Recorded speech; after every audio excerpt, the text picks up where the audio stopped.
Back when I covered Time Shift, I wanted to take a look at this game first, but I was having trouble getting the darn thing to run and record properly.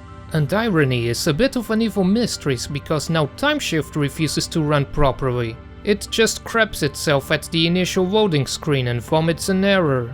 Apparently it refuses to run with multi-threading turned on or something. Guess modern CPUs have gotten just a bit too good. Well, balls. Someone made a fix in the meantime.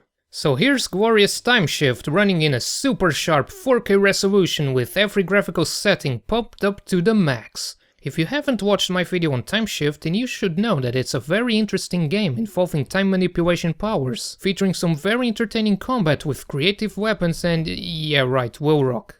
This was how Saber Interactive got its foot out the door, and since then they've worked on big series like Halo, and more recently developed World War Z, which from what I hear is basically Left 4 Dead with a third-person camera. You might find that seriously ironic by the end of this video. And after playing through it once more, I'm left with the feeling that I'm going to be struggling to say anything particularly interesting about it, because Will Rock is basically Serious Sam without the charm.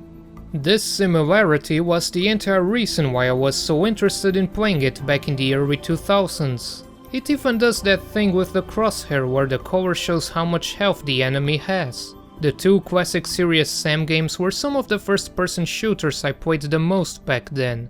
Actually, I still play them every once in a while on the updated Serious Sam Fusion remasters, which also has all kinds of fun mods over at the workshop. But I'm already straying from the video subject, so let's go back to talking about Serious Sam, Will Rock. The story begins with some bollocks about how Greece and Italy hated each other back when we all kind of hated everyone else regardless.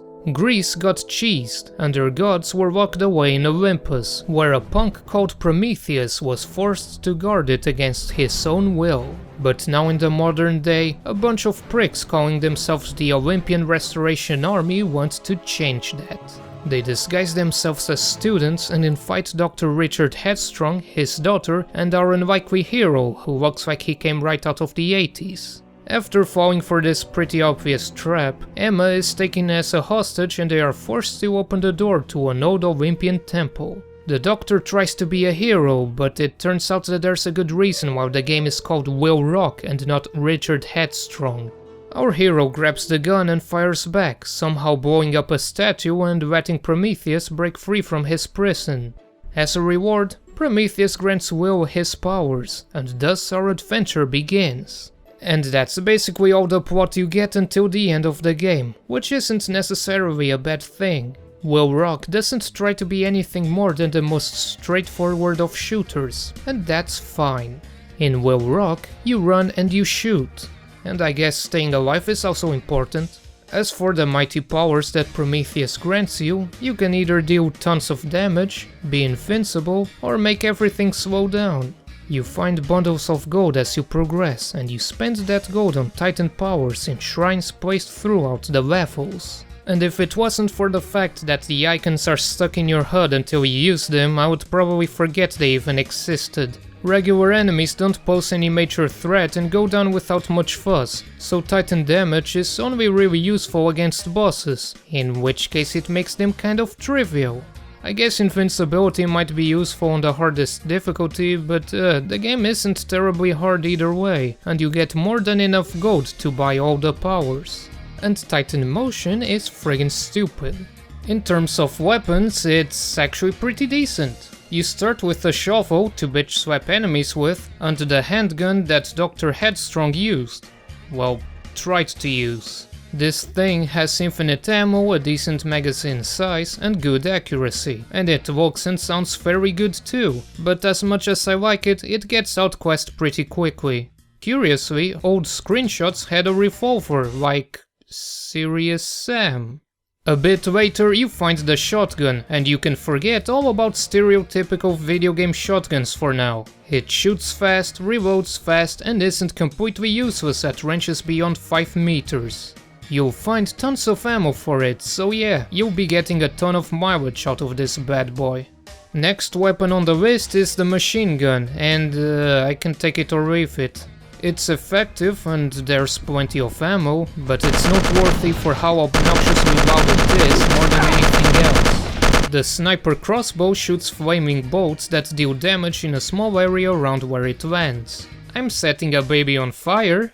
It has a scope, which is where the sniper part comes from. The way enemies get charred as the fire kills them is pretty cool, but also kind of annoying since you have to wait for the entire sequence to finish before enemies die and actually, you know, stop attacking. In a similar fashion, you have the acid gun, and credit where credit is due, this thing is quite unique. It shoots an arrow of sorts that deals splash damage and, most interestingly, causes enemies to expand and get all dummy thick and stuff until they blow up. Kind of funny for the first few times, but you quickly realize that, just like with the crossbow, enemies don't die right away. You can probably guess that I'm going to bring this up when it's time to talk about the game's problems. The Medusa gun is also pretty creative, spewing out Medusa farts, I guess. It causes enemies to turn into stone and fall apart, which sounds a lot like the crossbow and acid gun, but I'll get to that later. Instead of a rocket launcher, you get the fireball thrower, which looks and works just like a rocket launcher. Fire it into a group of enemies and there you go. Speaking of explosives, you can also throw grenades. If you've played Quake 2 or Doom 3, I'm sure you're aware of how sucky these things are. Next up is the minigun, and oh god, it's ugly. But it makes up for that by being absolutely brutal. Seriously, this thing just completely destroys your enemies. It's super fast and does tons of damage. It's not very accurate, but who even cares when you fire so many bullets? From a statistical standpoint, at least some of them will hit. Combine it with Titan damage and good night, Big Tight.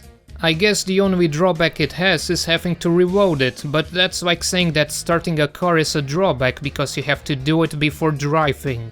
Last one is the atomic gun. It's a bit like a super-powered grenade launcher, with each projectile exploding in contact with things and letting out a big boom.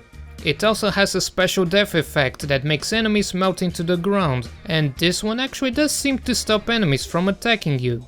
But like with most super weapons, ammo for the atomic gun isn't exactly common.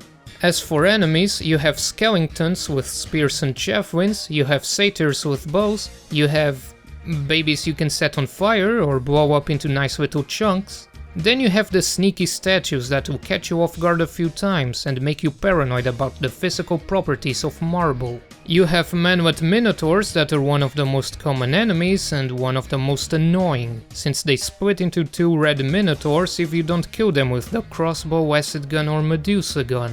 You also have skeleton horses, explodey mice and some diaper fetishists. They do their job, but most enemies aren't especially interesting. They either rush your ass or throw a projectile, which aren't hard to dodge aside from maybe the Minotaur's axes, which seem to have a strangely wide hitbox for some reason. And the bosses are giant hitboxes themselves. The waiting for enemies to die part might also seem like I'm just nitpicking, but it really does cause problems when combined with the enemy balance. Most enemies are delicate flowers that die in a handful of hits from any weapon, and would probably thrown into a coma if a fly did so much as to pass by their general vicinity. The result is weapons that deal damage over time kind of end up being more of a liability than anything else. The weapons and their effects are quite rad, but they're also a bit pointless when you can just put a bullet through the enemy's head. Boy oh boy, imagine if you had a shotgun or a machine gun at your disposal. Yeah, you fight some tougher bastards sometimes, but it's not like shooting them until they die doesn't work regardless, especially when you have the goddamn minigun. Their special effects also make them interchangeable from a functional standpoint. The crossbow at least has a scope, but the acid gun and Medusa gun basically just do the same thing. The Medusa gun does it faster, I guess, but functionally they end up feeling like reskinned versions of each other. Most enemies suffer from this sameness too, since they all die quick and have similar attacks. Sorry to bring up Serious Sam yet again, but I feel like the comparison would explain my point better than anything else I could say. Serious Sam has a reputation for being a hold S and left mouse to win simulator, but while you're doing that you also have to keep in mind the snotballs flying all over the place, the queers and wearables charging your position, the biomechanoids shooting lasers and missiles, etc. They also have clearly defined sounds and attack patterns, so you learn how to best tackle them with experience. In Will Rock, you have the Minotaurs that stop and throw axes at you in a straight line, the Diaper Guys who stop and throw maces and knives at you in a straight line, the Skeletons who stop and throw spears at you in a straight line, and yeah, I hope you're kind of understanding what I mean already. The rest just runs towards you and tries to smack you at close range, like the kittens and the exploding mice. Exceptions include the mutts, the skeleton riders and the goddamn statues, but those aren't all too common. They're adequate, but their attack patterns are very basic and lack synergy with one another. Their visual designs aren't particularly original either, but the game borrows from Greek mythology, so they can't have cyborg dinosaurs that shoot lasers like Serious Sam. Mice with bombs are fine though. You can do some exploration in the levels, but that's underwhelming too. Like certain other shooters such as Serious Sam, sometimes you can find secret areas. Unfortunately, they are low effort bollocks rather than the amusing stuff you can find in Serious Sam. It's all just ammo or health or armor or gold. Underwater movement also seems a bit broken. To be fair, this is probably a physics bug caused by playing it on modern systems, so I'm not docking points for it. Wouldn't be the first time.